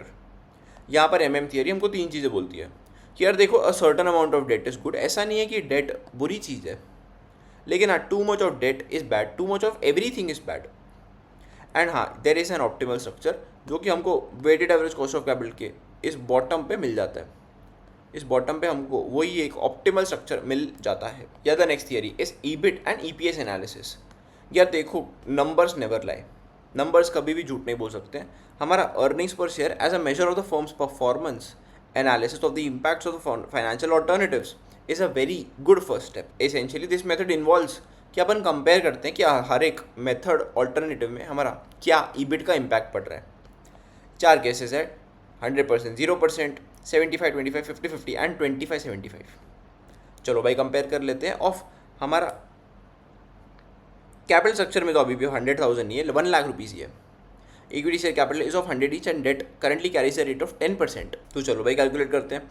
हाँ, EBIT की 5 values है, पहले 5,000, फिर 7,500, 12,500 and 15,000। Tax is 40%। वाह, यहाँ पर tax भी चीज़ दी हुई है। चलो भाई 5,000 मैंने चारों केसेस में लिख दिया, जहाँ पर मेरी इक्विटी की परसेंटेज एंड डेट की परसेंटेज मुझे अलग अलग दी गई है। ठीक है भाई, 1 लाख का टोटल कैपिटल है मेरे पास। ठीक है, पहले वाले में मेरा डेट तो आएगा 0, यानी कि 5,000 minus 40% is my 3,000 rupees is my earnings attributable to my equity shares. Earnings attributable to equity share, कितने इक्विटी शेयर्स हैं?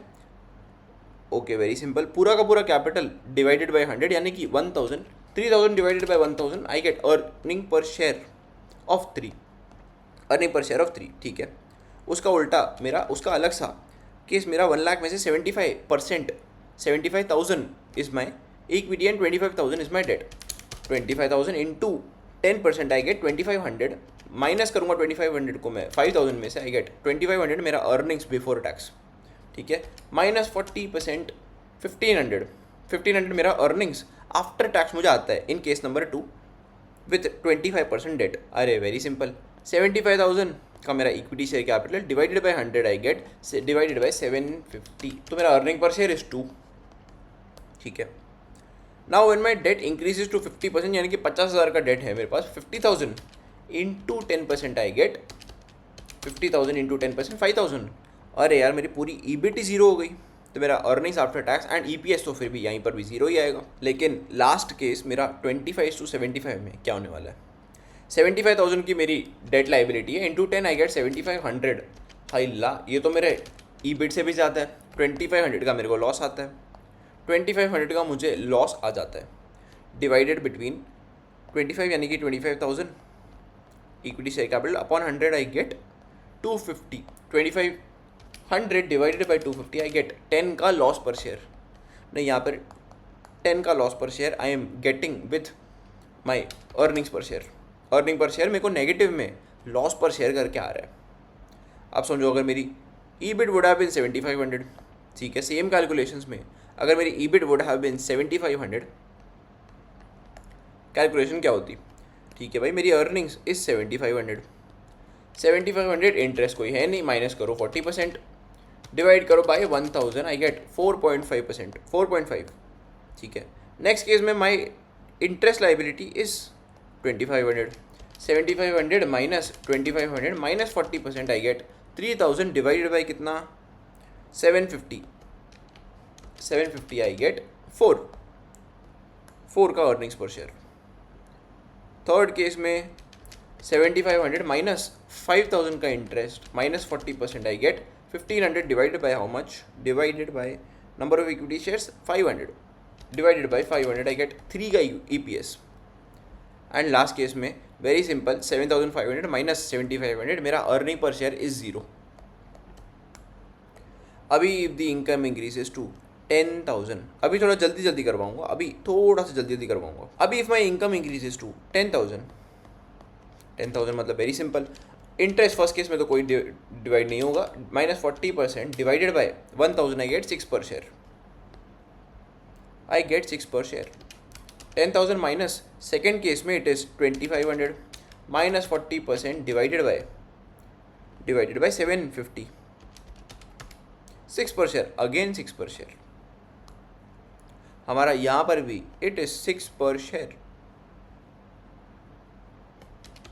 10,000 minus if I do case number 3 में 5,000 minus 40% divided by if I do 500, it is still 6 per share. Case number C में भी, case number 350 में भी, and D में 10,000 minus 7,500, 10,000 minus 7,500 minus 40% divided bye 250, still 6 per share. अपना यहाँ पर हर बार EPS 6% ही आएगा, अपना कैपिटल स्ट्रक्चर कैसा भी होने दो, अपना ईपीएस रिमेन्स अनचेंज्ड। चलो भाई case number 4, 12,500 if my EBIT is 12,500, first case में तो minus 40%, very simple, divided by 1000 7.5 पर शेयर, इट इज 7.5 पर share. Now in the next case 12,500 minus 2,500 minus 40% divided by 750, हाँ 8 हो गया, बढ़ के 8 हो गया, वाह। 12,500 माइनस 50%, नहीं 12,500 माइनस 5,000 माइनस 40% डिवाइडेड बाय 500, 9 हो गया। मेरा earning per share is increasing with an increase in debt. 12,500 minus करूँगा मैं 7,500 माइनस करूँगा 40% डिवाइडेड बाय 250, आई गेट 12। मेरा earning per share is increasing with an increase in my debt का percentage, ठीक है। एंड द लास्ट केस 15,000 की मेरी अगर ईपीएस है तो 15,000 है, माइनस करो 40% डिवाइडेड बाय 1000, आई गेट 9 पर share, I am getting 9 per share. Now simple 15,000 minus 2,500 minus 40% divided by 750. I'm getting 10 per share. पहले में आया 9, अब आ रहा है 10. पहले में मेरे को आया 9 एंड अब आ रहा है 10. 15,000 minus 5,000 minus 40% divided by 500, I get 12 and 15,000 minus 7,500 minus 40% divided by 250, I get 18. 12 and 18 respectively. Last वाले केस में भी 12 and 18. जैसे जैसे मेरा EPS बढ़ रहा है, मेरा डेट का परसेंटेज भी बढ़ रहा है. इसकी देखो यहाँ पर एक समरी दी हुई है. फर्स्ट नंबर केस में मेरा उल्टा जा रहा है, मेरा EPS इज़ फॉलिंग डाउन. यहाँ पर मेरा EPS इज़ फॉलिंग डाउन. 2 में भी सेम, थर्ड में कांस्टेंट था, फोर्थ एंड फिफ्थ दोनों में बढ़ ही रहा है मेरा EPS. मतलब हमारी इन फर्म्स के केस में 10,000 is my break even point. जिसके ज़्यादा आगे अगर मैं जाऊँ, जिसके ज़्यादा अगर मेरी अर्निंग्स बढ़ जाएंगी, मेरा EBIT बढ़ जाएगा, तो जैसे जैसे मेरा डेट बढ़ेगा, मेरा अर्निंग पर शेयर भी बढ़ता जाएगा. चलो भाई, EBIT एनालिसिस तो कर लिया, अभी EBITDA एनालिसिस भी कर लेते हैं. Earnings before interest, tax, depreciation and amortisation, यानी कि हमारा EBIT plus depreciation and amortisation, अपना नॉन कैश एक्सपेंसेस को लेस करने की ज़रूरत नहीं है. लेकिन यार यहाँ पर एक प्रॉब्लम है कि अगर हम if you are factoring out interest, tax, depreciation, amortization, which can make even completely unprofitable forms appear to be physically healthy. ठीक है यार, ये तो प्रॉब्लम है ही है. Exclude the impacts of non operating activities and focus on the outcome of only operating. Non operating activities including interest, tax, interest expense, tax expense, large non cash expenses like depreciation and amortization. हम ऐसा भी कर सकते हैं कि जितनी भी useless companies हैं उनको भी we can appear to be healthy. Even they can appear to be healthy at times. Operating cash flow is a much better measure of how a company's cash is generated. यार operating cash flow is a much better measure of how a company का cash generating activities are doing, because वहाँ पर हम लोग depreciation and amortization charges add करते थे. अगर आपको cash flow का टॉपिक्स में operating cash flow याद रहेगा तो वहाँ पर हम लोग हमारी नेट इनकम में depreciation and amortization including changes in working capital add कर देते थे. इसके लिए अगर अपने को ऑपरेटिंग एक्टिविटीज़ का कैश फ्लो देखने का है, हमारा सबसे बेस्ट तरीका is operating cash flow and not EBITDA analysis. यार EBITDA एनालिसिस के काफ़ी बेनिफिट्स तो होते हैं, including it is the first factor that can be use as a shortcut to estimate the cash flow available to pay debt on long term assets. अपना cash flow estimation का एक kind of cheat code, एक shortcut है कि अगर आपके पास इतना time नहीं है कि आप प्रॉपरली अपना कैश फ्लो कैलकुलेट कर सकते हैं, you can use this as a shortcut. Another factor is EBITDA estimate can be reasonably accurate. यार EBITDA एस्टिमेट पॉजिटिव में होने के लिए आपका बिजनेस एक्चुअली सॉलिड होना चाहिए, बिकॉज अगर आपके एक्सपेंसेस बहुत ज़्यादा, आपका EBITDA एस्टिमेट नेगेटिव में ही होगा. EBITDA was use by old line industrial firms because तभी लेवरेज्ड बायआउट्स वर अ फैशन. वहाँ पर आपका लेवरेज बायआउट्स वर अ फैशन, जहाँ पर अगर आपके पास एक सॉलिड बिजनेस नहीं है, EBITDA can be used as a reasonably accurate evaluation measure for your EBITDA estimate to be a good number. आपका एक्चुअली बिजनेस सॉलिड होना चाहिए. EBITDA estimate can be used to compare companies against one another. हमने देखा comparison can be internal and external. आप एक काम करो, अपने खुद के EBITDA को मल्टीपल्स को आप टाइम बेसिस पे कंपेयर भी कर सकते हो एंड अपने इंडस्ट्री के किसी कॉम्पिटिटर से भी कंपेयर कर सकते हो. अब आता है हमारा one of the most interesting topics, leverage. यार देखो, लेवरेज का सिंपल शब्दों में मतलब है एक से भले दो. एक से भले दो मतलब समझो मैं पढ़ने बैठा हूँ एंड मेरा मोबाइल मैं बहुत दूर अपने से रख दिया हूँ, तो मेरा आउटपुट आया 100 का हाइपोथेटिकली. समझो मैं मेरा मोबाइल ले के बैठा हूँ, यहाँ पर मैंने मोबाइल नहीं लिया, यहाँ पर मैं मोबाइल ले के बैठूँ एंड मैं हूँ एकदम डिस्ट्रैक्टेड टाइप का बंदा. अगर मेरे हाथ में मोबाइल आता है, मैं घंटों घंटों रील स्क्रॉल करता हूँ, मैं इंस्टाग्राम पे टाइम पास देखता हूँ, मेरा आउटपुट कम हो जाएगा. मेरा आउटपुट हो गया 60 का. अब समझो मैं एक दूसरा टाइप का बच्चा हूँ कि यार मैं मोबाइल यूज़ करता हूँ लेकिन खाली डाउट सॉल्विंग के लिए, जहाँ पर मुझे एक्चुअली ज़रूरत है मेरे मोबाइल की, वरना मोबाइल मेरे रूम में ही पड़ा है मेरे टेबल के पीछे. if I'm only using my mobile phone for productive stuff, now this is acting as a leverage.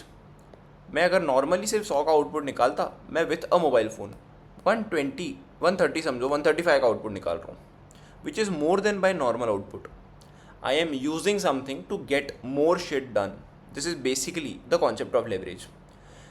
Leverage मतलब the employment of an asset और fund of which the firm pays a fixed cost और fixed return. आप कोई ऐसी चीज़ को employment में ले रहे हो, आप कोई चीज़ को अपने फ़ायदे के लिए यूज़ कर रहे हो. इट इज़ बेसिकली द मतलब ऑफ लेवरेज. लेवरेज मतलब आप किसी चीज़ या किसी पर्सन या किसी प्रोसेस का फ़ायदा उठा के अपने काम को ज़्यादा एफिशिएंटली करने की कोशिश कर रहे हो. The term refers to an increase in the means of accomplishing some purpose. यहाँ पर I used my mobile phone as a means कि मैं मेरी प्रोडक्टिव एफिशिएंसी को बढ़ा पाऊँ. Leverage is use by lifting heavy objects. Lifting heavy object समझो, अगर मेरे को एक 400 किलो का पत्थर उठाना है, या तो मैं हाथ से उठा सकता हूँ, जो कि मैं बिल्कुल नहीं उठा सकता, या तो मैं एक क्रेन यूज़ कर सकता हूँ. I know it looks very ugly, but ठीक है, समझो मैंने क्रेन से पत्थर उठा लिया. Now this crane is a leverage, because crane को मैं यूज़ कर रहा हूँ एक अपनी एफिशिएंसी बढ़ाने के लिए, जो मैं चीज़ हाथ से नहीं कर सकता, मैं क्रेन से कर रहा हूँ. Now leverages have a type.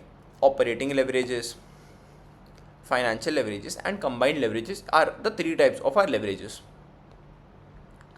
These are the three types of our leverages. चलो भाई स्टार्ट करते हैं with operating leverage. Operating leverages can be defined as the company's ability to use fixed operating cost to magnify the effect of changes in sales. Operating leverage can be defined as the company's ability to use fixed operating cost that magnifies the effects of changes in sales on earnings before interest and tax. अपने EBIT पे एक काफ़ी बड़ा impact करता है.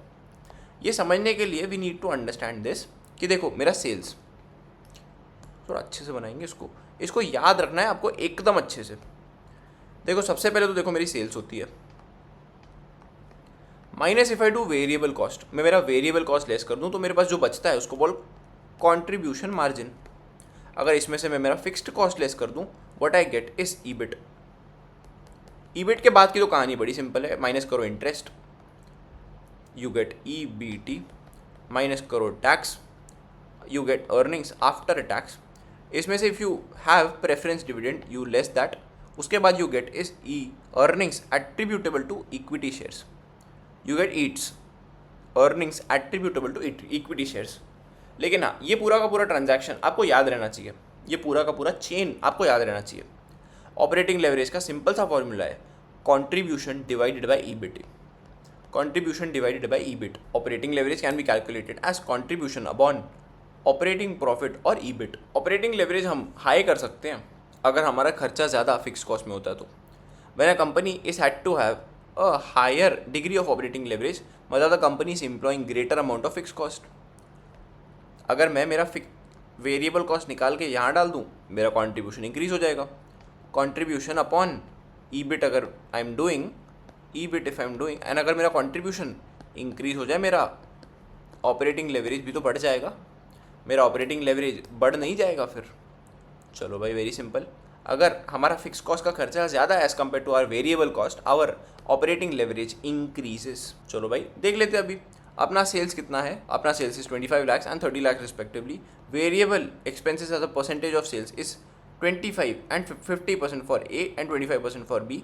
यानी कि अपना contribution is 12,50,000 here and 22,50,000 here. इसमें से if I reduce my fixed cost, what I get is, पहले केस में तो मेरा EBIT comes to 5 lakhs and second case में my EBIT comes to 7.5 lakhs. क्या EBIT सही है? हाँ सही है. तो मेरा ऑपरेटिंग लेवरेज कितना है?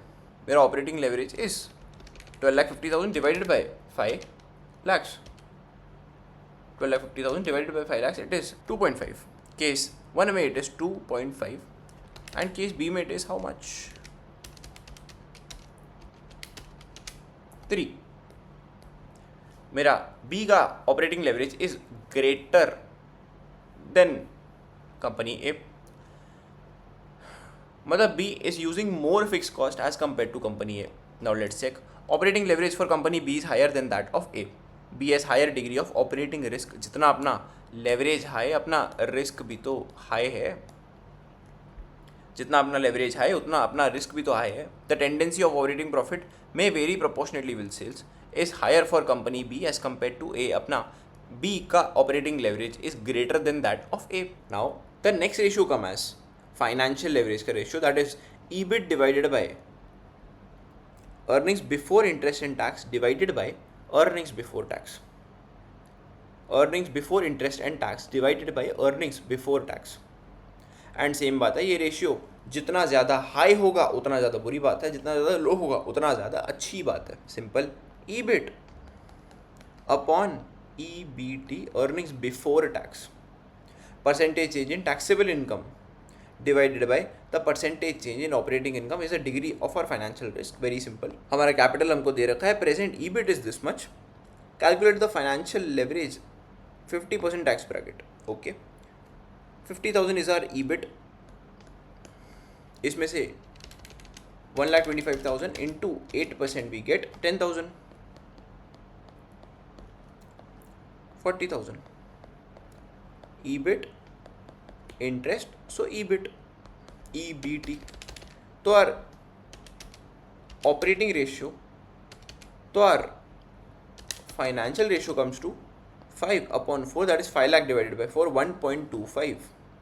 1.25. Very simple. Illustration number 7. A company has two financial plans. यहाँ पर total investment of 50,000 नहीं है, ठीक है. Number of equity shares 1,000, 4,000, okay fine. Earnings before interest and tax EBIT is 5,000 and 12,500 respectively, ठीक है. Tax rate is 50%. Calculate the earnings per share. चलो भाई let's calculate. EBIT case number 1 में we are assuming to be 5,000 in both cases. 5,000 we are assuming in both cases. Less करो 4,000 and 1,000 year for interest. Earnings before tax is 1,000 and 4,000. If I do minus 50%, earnings after tax become 500 and 2,000. Now earnings after tax become this much. Now my EPS is 500 divided by 1,000, that is 0.5, and 2,000 divided by 4,000, that is still 0.5. मेरा EPS case number 1 में constant है. Now the only thing I need to change is 12,500. 12,500. Interest is how much? 4,000 and 1,000. 8,500 minus 50% if I do 4,250. तो मेरा EPS case number 1 में आ रहा है 4.25. 4.25. 11,500 minus 50%, 5,750. 5,750 divided by 4,000, I get 1.43. 1.43. पहले वाले केस में I had 0.5 and 0.5. नेक्स्ट वाले में I have 4.25 and 1.43. 4.25 and 1.43. Very very very simple. अभी तक we have understood operating leverage as contribution upon EBIT, financial leverage as EBIT upon EBT. Now a very interesting concept is your financial break-even point. या देखो financial break-even point क्या बोलता है आपका? Earnings available to equity shares should be 0. Your earnings available to equity shares should be 0. आप आपका समझो interest is 100 rupees and preference dividend is 140 rupees. आपका टैक्स रेट अज्यूम कर लो, 50%. 50% is the rate of tax your company is paying.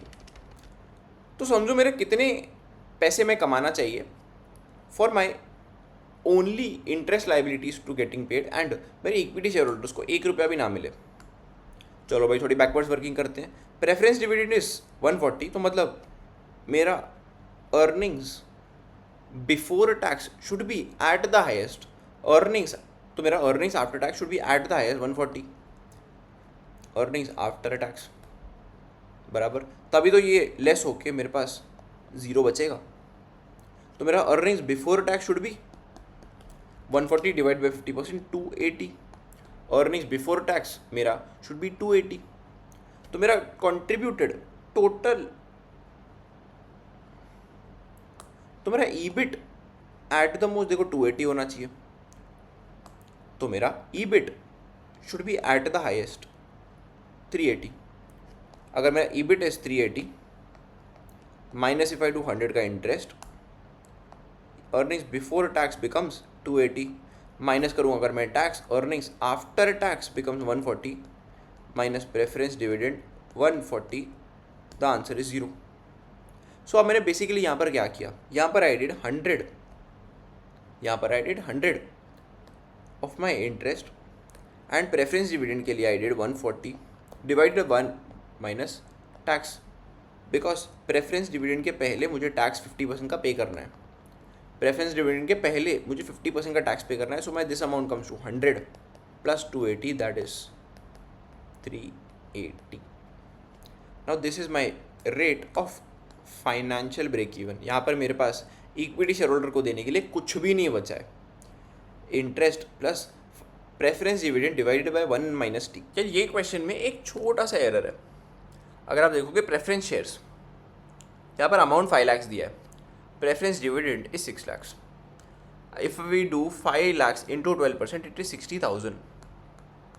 तो या तो यहाँ पर 50 लाख है, या तो यहाँ पर इंस्टीट्यूट ने गलती से एक जीरो ज़्यादा डाल दिया. यहाँ पर will be going as per the given solution 50 lakh वाला. ठीक है, चलो कैलकुलेट कर लेते हैं. मेरा डिवेंचर्स के ऊपर इंटरेस्ट आता है 1 लाख, इसके ऊपर मेरा प्रेफरेंस डिविडेंड आता है 6 lakh divided by 1 minus 0.4, that means 10 lakh. Total मिला के 11 lakh is my break even financial point, financial break even point. यहाँ पर सेम चीज़ है.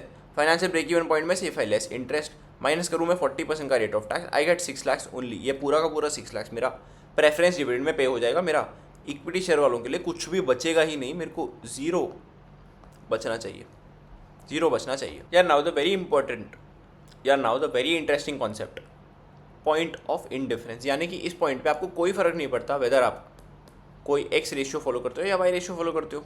मतलब ऐसे एक ईबिट जिस पे 2 रेशियोस यानी कि 60-40 समझो, या 50-50 यानी कि 5:5 या 1.2:1, कोई भी रेशियो फ़र्क नहीं पड़ता, आपका नेट रिटर्न सेम ही होगा. आपका नेट EPS दोनों केसेस में सेम रहने वाला है. Your EPS is going to remain same in both of the cases. चलो चेक करते हैं कैसे. समझो एक इक्विटी है 400 लाख एंड अदर केस में इट इज़ 200 एंड 200. आप EBIT, let the EBIT be X. आपको EBIT कैलकुलेट करना है कि किस EBIT पे ये EPS is same.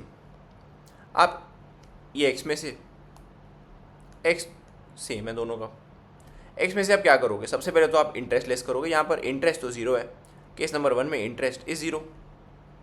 Rate of tax दिया है क्या, yes, rate of tax is 40%, यानी कि आप 1 माइनस 0.4 करोगे. एंड केस नंबर बी में आप क्या करोगे, केस नंबर बी में you will reduce the interest on 200 lakhs का debt, that is 200 into 30, 200 into 15%, that is 30 minus 30. और आप इस अमाउंट में से फिर 1 माइनस 0.4 करोगे. और कोई प्रेफरेंस डिविडेंड दिया है क्या, नहीं. डिवाइड मैं करूँगा मेरे शेयर होल्डर्स फंड्स में से अपॉन 4.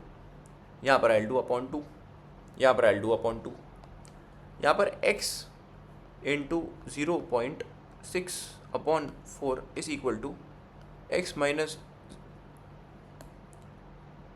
30 इंटू 0.6 कट हो गया, अपॉन 2 था, ये 2 कट हो गया, तो x equal to 2x minus 60. तो x equal to 60 lakh, x equal to 60 lakh. मतलब 60 लाख की EPS पे मेरे ये दोनों के दोनों रेशियोज आर कांस्टेंट. मेरे को EPS दोनों में सेम ही आएगा, मेरे को EPS दोनों में सेम आएगा. चलो टेस्ट कर लेते हैं. 60 लाख का EBIT मैं दोनों में ले लूँ. यहाँ पर मेरे इंटरेस्ट का कॉस्ट कितना था, it was 200 into 15, 200 into 15%, that is 30. 200 का मेरा इंटरेस्ट का कॉस्ट था, दैट वॉज 30 लाख. 30 lakhs यहाँ लेस कर दिया. Earnings before tax is 60 lakhs and 30 lakhs respectively. 40% की टैक्स हटा दी तो 36 lakhs एंड 18 lakhs. यहाँ पर मेरे number of equity shares were 4 lakhs, यहाँ पर it is 2 lakhs. Divide by करूँगा मैं 4 lakhs एंड 2 lakhs रिस्पेक्टिवली. दोनों के दोनों केसेस में मेरा answer is extremely the same, that is 9. दोनों के दोनों केसेस में मेरा आंसर यानी कि मेरा earnings per share is same, that is 9. Now comes combined leverage. या देखो मेरा ऑपरेटिंग लेवरेज का formula was contribution upon EBIT and financial leverage का formula was EBIT upon earnings before tax या पीबिट, प्रॉफिट बिफोर टैक्स. इन दोनों ratios को if I multiply, contribution upon profit before tax is my final ratio. तो यार अगर मैं short में रिविजन करवा दूँ, operating leverage is contribution upon EBIT, financial leverage is EBIT upon earnings before tax, and मेरा combined ratio is इन दोनों formulas का multiplication. combined leverage is contribution upon EBT. very simple. इन दोनों ratios का multiplication is this. एक बार ये फटाफट से note down कर लीजिए. चलो भाई अभी एक सम सॉल्व कर लेते हैं. सॉल्व करूँगा इन लैक्स, ठीक है. Sales is how much? Sale of 25 lakhs minus variable cost 15, contribution is 10, ठीक है. फिक्स कॉस्ट है क्या कुछ? हाँ, minus fix cost 5 lakhs, EBIT 5 lakhs, debt of 12,50,000 into 8, 12,50,000 into 8% I get 1 lakh का मेरे पास इंटरेस्ट आता है. -1 करूँगा इफ़ आई डू. कुछ टैक्स की रेट है नहीं. Earnings before tax is 4. तो मेरा operating leverage is how much? Contribution 10 upon EBIT 5. 10 upon 5 it is 2. Financial leverage is 5 upon 4, that is EBIT upon EBT.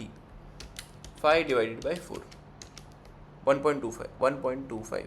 यही चीज़ को मैं एज नेट इफेक्ट भी दे सकता था, यानी कि कंट्रीब्यूशन 5 डिवाइडेड बाय कंट्रीब्यूशन 10 था. Sorry contribution of 10 upon contribution of 10 upon, now I am calculating combined ratio. Contribution of 10 upon EBT of 4, that is 2.5. इसको मैं ऑल्टरनेटिवली एज 2 इंटू 1.25 भी कैलकुलेट कर सकता था. 1.25 इंटू 2 वी गेट 2.5. अपना answer दोनों में सेम ही आएगा. क्या आ रहा है? 2 आया. 1.25 एंड 2.5 आंसर अपना सेम ही आएगा. आप कैसे भी करो, आप खाना सीधे हाथ से खाओ या उल्टे हाथ से खाओ, खाना तो पेट में जा रहा है. आपका आंसर दोनों केसेस में सेम ही आने वाला है. आपका आंसर सेम ही आना चाहिए दोनों केसेस में. So the next topic is working capital leverage. यार वी असेस दिस एज कि अपने रिटर्न ऑन इनकम में कितना चेंजेस आ रहा है because of a change in working capital. अगर आपका वर्किंग कैपिटल 100 से इंक्रीज हो रहा है तो अगर आपका return on income increases by 10, it is 10%. Your working capital leverage is 10% या 0.1. अगर दूसरा method is total current assets divided by total assets plus changes in current assets. यहाँ आपका करंट एसेट्स इंक्रीज या डिक्रीज कितने से हुआ है. चलो लेट्स फाइंड आउट. ठीक है भाई, चलो कैलकुलेट करते हैं अपना working capital leverage. Very simple. Current assets अपने कितने हैं केस नंबर एक्स में, वाई में. करंट एसेट्स अपना 10 lakhs and 4 lakhs respectively, divided by total assets 14, यहाँ पर भी 14, माइनस करेंगे 30% of the current assets 3 and here it is 1.2. So first ratio is 10 upon 11. Yes. Second ratio is 4 upon 12.8. Is it correct? 10 upon 11 and 4 upon 12.8. 4 upon 12.8. Very simple. Now coming to next topic. Effects of leverage on shareholder के return. अपना operating leverage and बाकी सारे leverage के ratios का क्या फ़र्क पड़ता है हमारे शेयर होल्डर के रिटर्न्स पे.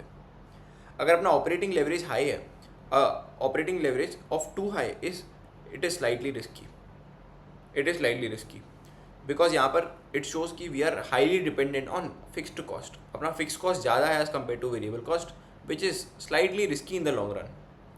फाइनेंशियल लेवरेज मतलब क्या? अपना हाई फाइनेंशियल लेवरेज दिखाता है कि मतलब बहुत हमने हाई अमाउंट ऑफ डेट ले रखा है.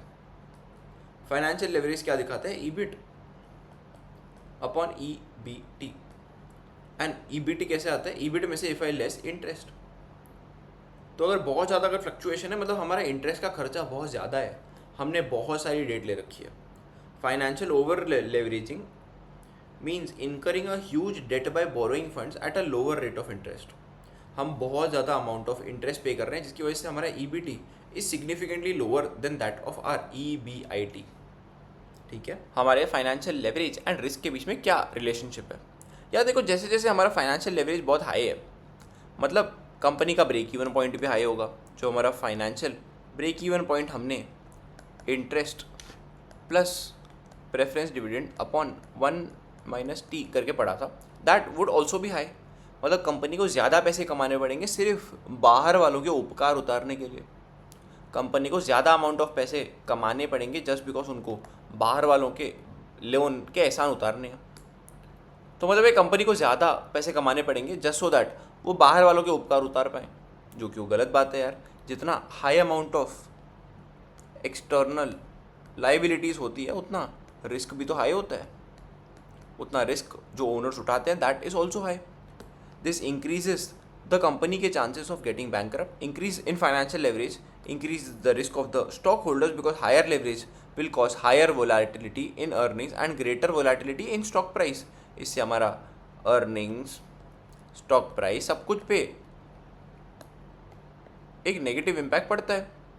हायर लाइबिलिटीज मतलब higher risk. Now this is the last topic of our chapter, Hamada equation. यार हमंदा इक्वेशन एक चीज़ रिकग्नाइज करती है कि एक अनलीवर्ड फर्म, एक बिना लोन वाली firm is significantly less riskier than a levered firm, जहाँ पर एक लीवर यानी कि लोन वाली फंड्स में रिस्क का अमाउंट बहुत ज़्यादा है। हमने पिछले चैप्टर में बीटा पढ़ा था। Beta is a level of risk. हमने CAPM जो हमारा, हमने पिछले चैप्टर में हम under CAPM method and radar method, risk adjusted discounting rate method पढ़ते हैं। RF plus RM minus RF into beta, एक कंपनी का specific beta. Now this helps us calculate that beta. ये मेथड हमें लीवर्ड एंड अनलीवर्ड कंपनीज के बीच का relationship जानकर beta calculate करने में हेल्प करता है। ये मेथड सिंपल बताता है beta of a levered company is equal to beta of a unlevered company into 1 + 1 - T, because हाँ, लीवर्ड वाली कंपनीज को टैक्स का बेनिफिट मिलता है, इनटू डेट बाय इक्विटी। ये सॉल्व कर दो, आपका लीवर्ड बीटा कैलकुलेट हो जाएगा आउट ऑफ अनलीवर्ड बीटा। आप एक कंपनी विदाउट डेट के बीटा से एक कंपनी विथ डेट का बीटा कैलकुलेट कर सकते हो। I think this should be the last thing. Yes people, this completes our chapter of capital structure. Chapter इतना लेंथी ऐसा सेड नहीं था यहाँ पर, बस इट इज़ जस्ट दैट आपको बहुत सारे कॉन्सेप्ट हमको पढ़ने पड़े। हमने पहले तो थियरीज पढ़ी, net income, net operating income, मोडी जी लियानी थियरी, फिर हमने देखा operating leverage, financial leverage, combined leverage, फिर हमने ये वाली इक्वेशन पढ़ी, हमंदा इक्वेशन। यहाँ पर we started converting beta of unlevered firms into beta of levered firms by the simple formula कि beta of levered firms is equal to beta of unlevered firms 1 + 1 - tax into debt to equity का ratio. आपको इस formula से levered beta आ जाएगा। तो yes guys, what I expect from you all right now is, सबसे पहले एक बार चैप्टर का रिवीजन कर लो, सारे के सारे कॉन्सेप्ट को एक बार गो थ्रू कर लो, प्रैक्टिस ऑल द मॉक्स के क्वेश्चंस, जितने अपने PYQ के questions, as many as questions you can solve, and if you have any single question, anything I can help you with, drop down in the comment section and I'll be more than happy to answer every single one of your questions.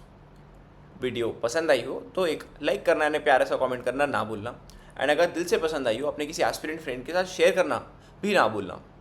मैं मिलता हूँ आपसे अगले lecture में, तब तक के लिए keep learning, keep upgrading your self, always give your absolute best. Thank you so very much.